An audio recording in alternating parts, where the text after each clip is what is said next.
Hello everyone, welcome back to this video. In this video, I'm going to be teaching you how to solve 33 squared in this fast and simple trick.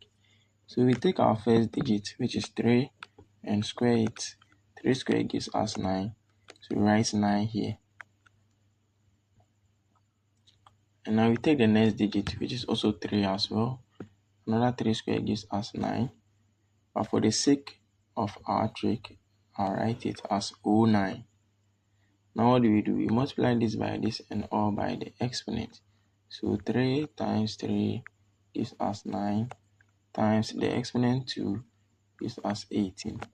So we can write 18 and we add a 0 to the end and sum it all up. 9 plus 0 gives us 9. 8 plus 0 gives us 8. 9 plus 1 gives us 10. So we can conclude that 33 squared is 1089. Thanks for watching this video and don't forget to subscribe and like. See you in the next one. Have a nice day. Bye bye.